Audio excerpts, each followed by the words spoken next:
One of my absolute favorite TTRPG books of the last year just came out, The Dark Archive for Pathfinder 2nd Edition.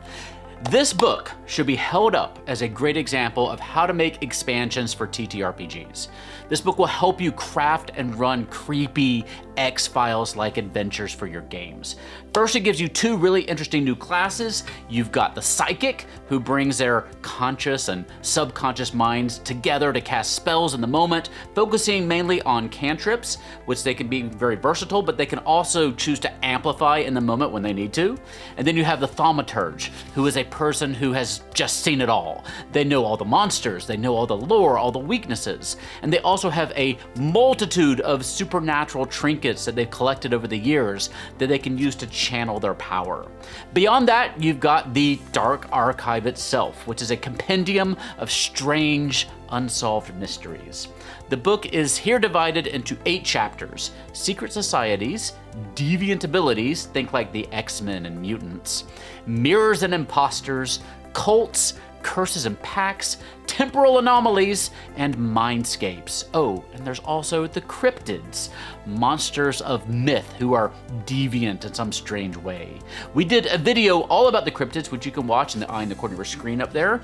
And each of these chapters here gives you new player options like heritages and archetypes and feats. There's new GM tools, new items, new spells, and just new ways to play your games.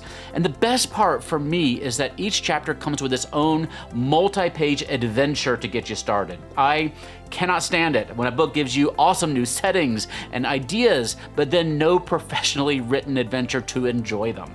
We were so taken by the Cryptids chapter in particular that we recruited several other Pathfinder Infinite masters and put together our own little Cryptids Expanded supplement. Cryptids Expanded gives you lots of new cryptid stat blocks, including all the ones mentioned in the official chapter that didn't get a stat block, a new cryptid type, Alien, for creating alien versions of your monsters, new Aftermath feats to have something to remember the most epic parts of your campaigns, and even new cryptid pets that you can train. You can check it all out in the link in the doohickey down below. That's Cryptids Expanded on PathfinderInfinite.com. But today, to learn more about the Dark Archive, we wanted to bring in its Dark Mastermind, Mr. James Case, to answer all of my burning questions. James was a design... That's really strange. There's a page here that just showed up on my book. It's like it's blank. Grady, there's a few words on here. I don't, that's really strange. I think what I'll do is I'm just gonna scan this and I'll put a link to it down below in the doohickey. Maybe you can help me make some sense of this. That's very strange. But anyway, yeah, before we jump in, if you want another cool new item to add some mystical, magical flair to your life or to your 5e games, check out the Fablemaker's animated tarot deck from our sponsor Hit Point Press on pre-order sale right now. Combine the new deck with the Fablemaker's tarot guidebook to enhance your games in many unexpected ways. I'm used to unexpected things now. The guidebook will teach you all about using tarot in your real life and also how to use these gorgeous cards to inspire your RPG creativity, from creating NPC backstories on the fly to inspiring your PC's motivations and history to enhancing your 5e classes, especially those that use divination magic. The deck comes with 78 fully animated cards with 8 frames of lenticular looping animation each, and the illustrated guidebook is 280 pages long to help you get the most out of your new deck, whether you're using it for personal readings or to spark your creativity in your RPGs or both. Pre-order the Tarot Guidebook deck or box set today and get a free PDF of the Fablemaker's Tarot deck and guidebook with your order. Shape your story at animatedtarot.com. And now, let me welcome Mr. James Case. James, thanks for joining us today. Yeah, I'm happy to be here. How's everything going up in Seattle? Things good up here. We're getting ready for Gen Con. We are in a bit of a heat wave right now, but other than that, kind of everything is plugging along.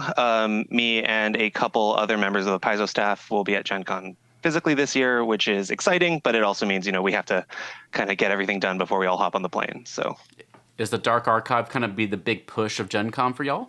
Oh yeah, I have it right here.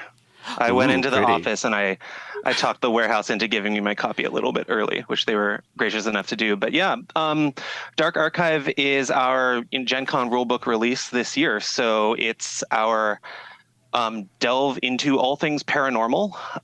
It's the book with two new classes in it, a bunch of new player options, some GM tools, and some adventures as well. So this is definitely one of the big projects that we'll be, putting out there at Gen Con. So tell us about. I know you finally had the book in your hands. How long ago did the genesis of this book? When was it? When did you first get started on it? I think I have book publishing timelines are so long. I think the project has been running for about a year and maybe not quite a year and a half. I want to say the time where we started really thinking about, we kind of knew that we had a couple of concepts we wanted to, really flesh out now that we were in the second edition. We had something like Secrets of Magic where it was, magic. And then we had, the steampunk and that kind of stuff with guns and gears. And one of the books that we had in first edition was, of course, Occult Adventures, which this is in some ways similar to and in some ways a little different from.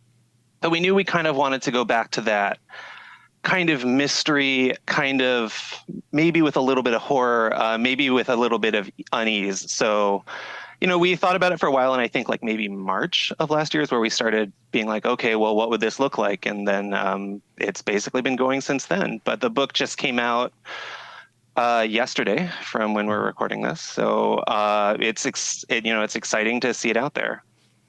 And to me, it feels like a way to play out all your favorite episodes of The X-Files or your favorite episodes of Fringe and a lot of other kind of creepy sci-fi, fantasy-esque shows. Did you have any of touchstones, like fictional media touchstones of your own that you wanted to kind of bring into this? I think kind of the big shift for this one is that in first edition, Occult Adventures was very occult, and I think that this one we brought in a little bit to the idea of paranormal. To me, at least, the occult is kind of one way to do paranormal, but there's a lot of others. And so, I mean, what are some things for this book? X-Files certainly is one. I found a Fringe. I do like Warehouse 13 for something a little more lighthearted. There is a web serial called Pact, which is very urban fantasy that some people have picked up on here and there. So really, a lot of that kind of, this is a book about the Dark Archive, which in the first edition of Pathfinder was a faction in the Pathfinder Society that, dealt with kind of spooky objects and unexplained cases and that kind of thing. So that's obviously a lot of DNA is in there. But, this book has a section on kind of weird spontaneous abilities that's, that could be kind of anything from walking by some sort of artifact or location, the kind of trope of you were there when something ghostly or paranormal or alien went down and then everybody left with some powers or that kind of thing. Or there's a small incident report that talks about a valley or a village where everybody is a twin that I think is, takes this idea of paranormal, but doesn't make it about being spooky or horrific. It makes it about being kind of unexplained and touching. So I think It's a little more than Twilight anything, Zone too. yeah, I definitely did watch a lot of Twilight Zone earlier for sure.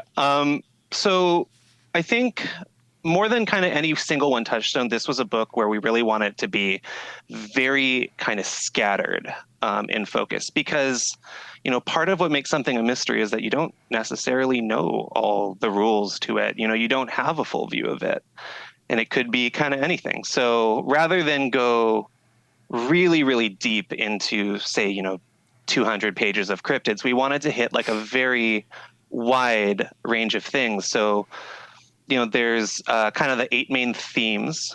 We have the book is divided first into the 2 classes and then into these kind of 8 stolen case files. And each one is a different paranormal theme. So like time anomalies or secret societies or that kind of thing.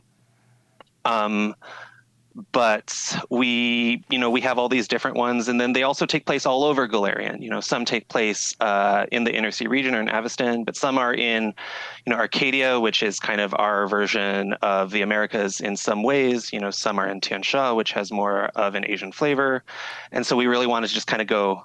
These are scattered reports from everywhere. Yeah. Now you have the 8 chapters, all focusing on slightly different genres in some ways, different themes. And I know I don't want to make you pick your babies that you like the most, but is there any of these that were really particularly exciting to you? Maybe things that you were a fan of that you've been excited to role play on your own in your own games? I think this is very difficult. I know. I think that two that I do like quite a lot are I do like the kind of deviant abilities file. That's the one on kind of your spontaneous powers and that kind of thing. Yeah. That sort of thing is something I've always been really into. The psychic class is the class that I ended up writing for this book, which they're not quite the same thing, but there's a little bit of thematic overlap. And then the other one that I really like, just because it's a way to do a lot of interesting storylines, is of course the temporal anomalies. Yeah. You have a lot of ways that you can kind of play with things there, which I think are quite fun. That's always a tough thing to try to do in a role playing game, Yeah. or like the playing with time and the temporal things. Yeah. But let me ask you about the psychic a little bit, knowing that you wrote that. Sure. Tell us a little bit about what this class brings to Pathfinder Second Edition. How is playing this character different from playing any of the other ones? What's special about the psychic? I think the first thing about the psychic that I was really excited about was that we have a fair number of casters at this point. There are a number in the core, and we tend to have kind of one more magical one, as long as it like aligns with the themes of in the books. But I really like. I don't know. I really like psychic stuff. It's cool. But so I think as soon as we knew that was something we were going to do, it was a popular, class, and it's a very iconic theme. We knew that we needed some ways to make it not just, we've had a number of occult spellcasters, and I think pretty early on we knew that this was going to be an occult spellcaster. I think out of all the spell lists, it's the one that has things where you're making force, you're sending messages, you're moving objects, that kind of thing. But we really wanted it to feel different from, playing an occult sorcerer or playing an occult witch or a bard, which was kind of the main one. And the way that it does that is kind of by focusing a little less on spells and a little more on these kind of either cantrips, which are at will, or these kind of just unique abilities. Because, in the Pathfinder setting, we treat psychic magic as a kind of magic, and that's how it was in first edition as well. So it's not in the setting. It's not so much that there's like a completely different, supernatural system for psychic magic, but it definitely feels different. And so, we have things like maybe what you can do is a little more focused, but you can always be lifting objects. You can always be throwing them. You can always be sending messages. And so that kind of constant access to, your psychic power was a thing we really wanted to have the class feel like it used, rather than so much looking at your spell slots. When you're looking at inspirations for the psychic, I think it started for me when I was started to write my own adventures, and I was getting advice from other people, and I was like, getting those initial ideas where to write from. And they were like, think about your favorite movies, your favorite TV shows, and inspiration from there. If you're thinking about psychics, are there psychics in fiction that you draw inspiration from when you're thinking about designing? Like, I want it to feel like playing this character in fiction. Yeah. Yes, is the short list. The longer one was, I think starting from the basics, which for me is Jean Grey. I think I'm like, what are all the obvious things? You need to be able to lift things. You need to be able to stop bullets. You need to be able to throw things. Be able to read minds. So I think those are one of the things that I think I like about kind of psychic things, that they tend to have there tends to be kind of a known suite of abilities. If you say, oh, this character's a telepath, you kind of have a sense of what that character might be up to. And then I think Other than kind of the basics, I think the two things that I definitely rewatched right before I went back to this was an anime called Shinsekai Iori, which is about a future where everybody has so much psychic power, and it's a big problem. And then Mob Psycho, which is a little more lighthearted, which I really like. It's about a boy who's a very powerful psychic and just wants to get self-confidence and be cool. So There you go. that's quite fun. Yeah. I feel Uh, like a lot of these like Stephen King characters too are kind of that psychic idea, for and like sure. yeah, if you want to kind of and the Dark Archive, like a lot of that Stephen King kind of idea there too. If you want to play out those fantasies like There, Firestarter or Carrie. I definitely had an art order that I sent to one of the art directors on this project, Sonia Morris. That was for the spontaneous abilities, the deviant abilities section, where Valeros is like levitating an object and Quinn is taking notes. And in case it was not clear, that is very much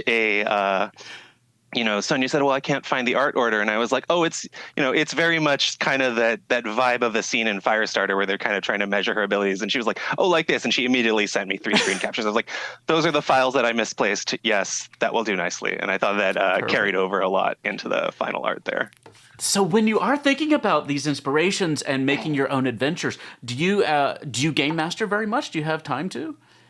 I have not GM'd in quite some time. I am playing a psychic, a kobold psychic now. Um, Yes. yeah, I don't have a kobold. I have this little Godzilla. That's about the best I can Oh do. well, we need to get you a Cobalt then. um, so I've been playing more than I've been GMing lately, but I do think that like part of the reason why so for instance, we first had an adventure in Book of the Dead because interacting with the undead is very classic, and we're always kind of trying to experiment with our formats a little bit.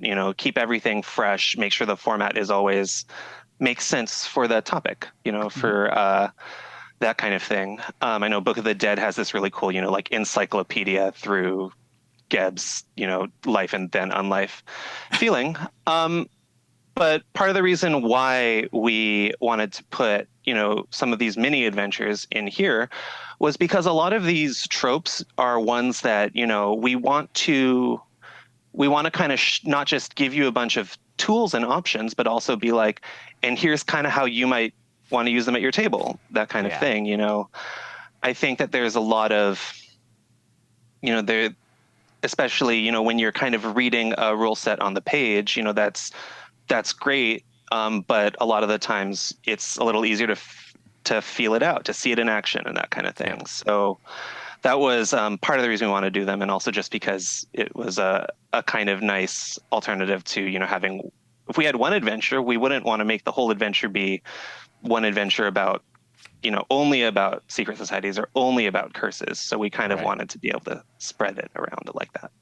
That is my favorite part of the book is that you have all these fun new player options or GM tools and ideas that you can use, and then you have it actually presented for you in a way that you can just take to your table and play right away. And I Yeah. get so frustrated with books, and there's so many books behind me in my shelves back here from a lot of different games that present you with like amazing settings or ideas, and then you are left on your own devices to make a story in that. And Hmm. for some of us, a lot of us, it's difficult for us to kind of write stories, or it's time consuming. And so having it right there ready to go is just so great. Do you think that this is going to be something that will be revisited in future books? Like, going to continue to try to include adventures for folks to run along with the player options Um, and stuff? I think it's on the table now in that we've put out First Book of the Dead and now Dark Archive where we've put it in there. So I think we've done it. We can keep doing it. Yeah. But I also think that it needs to make sense within the context of the material in the book. And I think that some themes and topics probably suit some kinds of stories a little better. I think others might work better with like maybe a different kind of adventure, or maybe no adventure. Mhm. So it really all just comes down to what is the need of the book? What's the way that we can kind of best present and, get you really excited for the information. But I mean, we've done it, and then we did it again. So I don't see why we couldn't do it in the future if that's what made sense for the project. It makes sense to me anyway.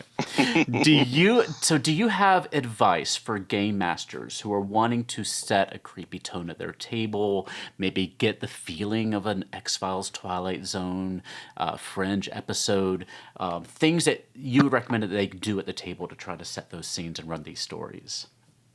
I think that the most important thing is to put your players off guard. I think that especially, with kind of all the places that your typical fantasy game pulls from. A lot of it's from, classic mythology. Everybody knows that if you see a woman with a bunch of snakes for hair and there's a bunch of statues around, we kind of have the cultural osmosis to know that, get your mirror out, don't look her in the eye. That's a Medusa. You will be turned to stone.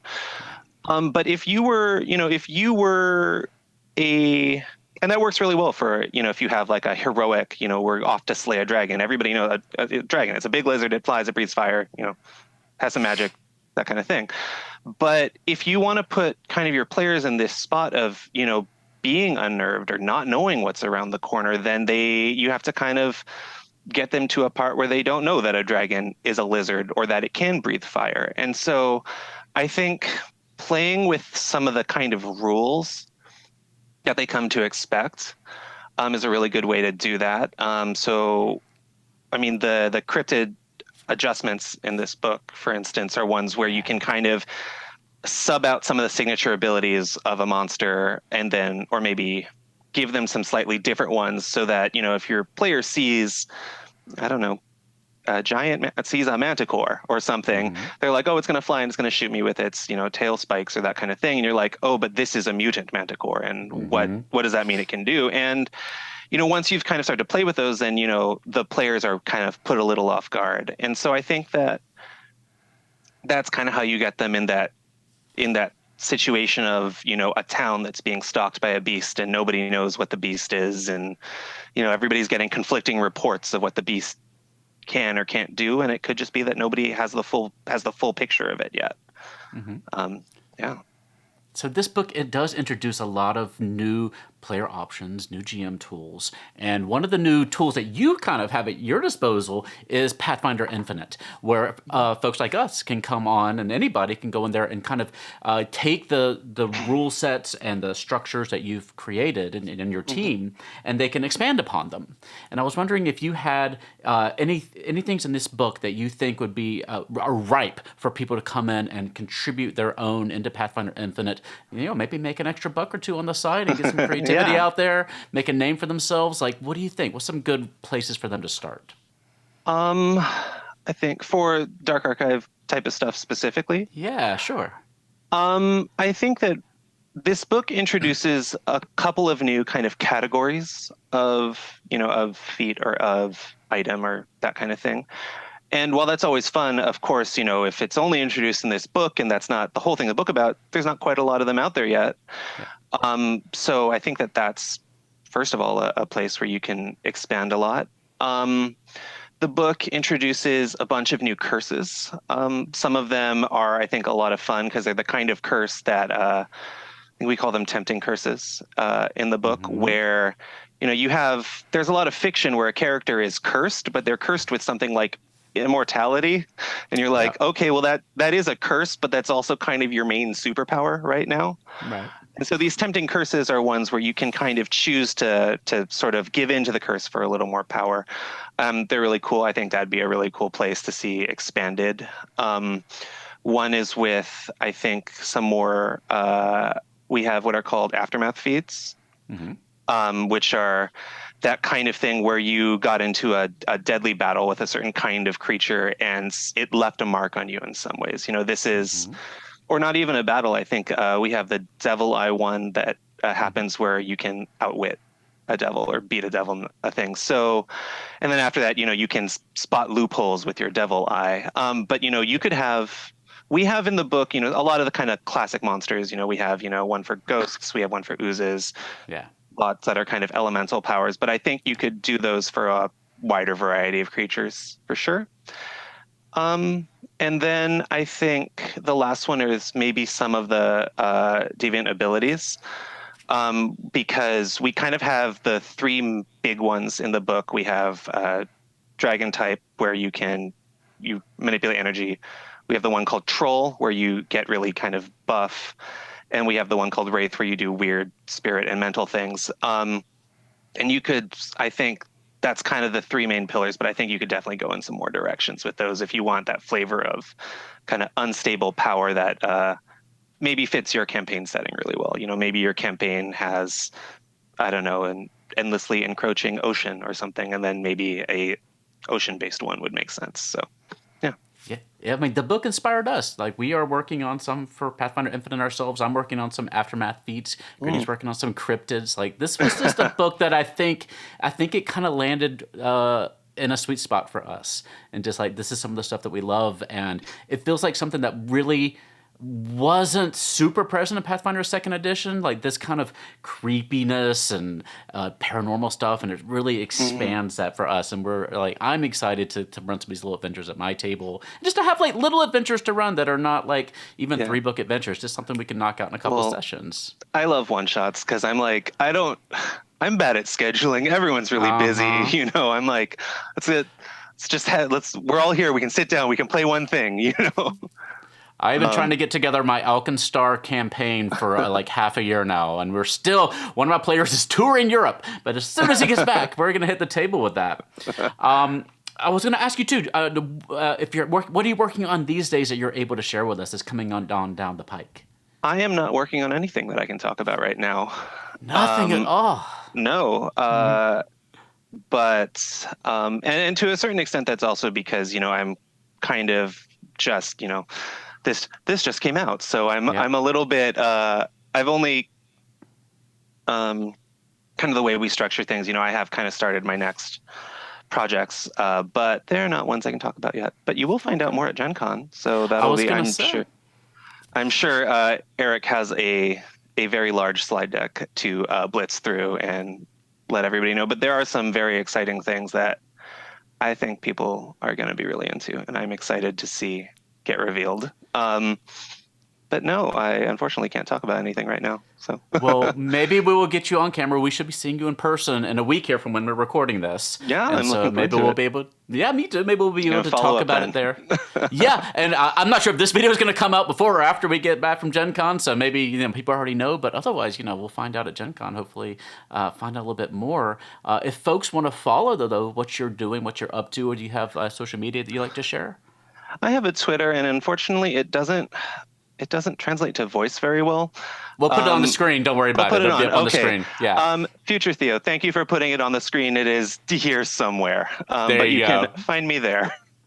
Well, James, thank you so much for joining us today. Is there anything else you want to share with us about Dark Archive or anything else before we let you go? I just want to say, I'm very proud of this. This is my first book, and I'm very thankful to. Yeah, this is my first lead book. And I really think that the team really pulled together on this. We got some really amazing writers on it, and just because it had a lot of kind of different interlocking pieces, just everybody who touched this was an absolute rock star. Our art directors, were fantastic. The edit team was like, oh, well, there's a character, there's a narrator, and there's also feats, and there's also classes, and there's also adventures. And I was like, thank you. And everybody's been working to distribute it, especially as we work remotely, has really pulled through. So I'm just very proud of it. And that's really all. So, well, you and your team knocked it out of the park. When I got my hands on it, Aaron was like, choose one chapter that you want to preview for your audience. And I can't tell you how hard it was to choose just one, because the deviant abilities stood out to me. Even the mirrors and the imposters is so creepy. The cults, the curses, the mindscapes, there were so many fun things that I'm just excited. I wanted to share with the audience. I wanted to get to the table myself. I think you made a great, excellent book here, and I can't wait to see what you're working on next. Yeah. So thank you again for joining us, and we'll see you in a week or so here. All right. Always happy to chat. Thanks again to James for joining us today. You can find the Dark Archive on Paizo.com or at your game store of choice. You can get a link to that strange page in the doohickey down below if you want to get some idea of what that's all about. If you find out anything about it, let me know, please. And you can check out our supplement, Cryptids Expanded, on PathfinderInfinite.com using our link down below as well. I really do love what they did with this book, and I really can't wait to just run some of the adventures in here myself. They're small and digestible, and I actually have time to run them. You can also find me and come chat about it on Discord, Twitter, Facebook, and Instagram. But for now, please stay safe, have fun, love each other, and I will see you next time at the Gallant Goblin.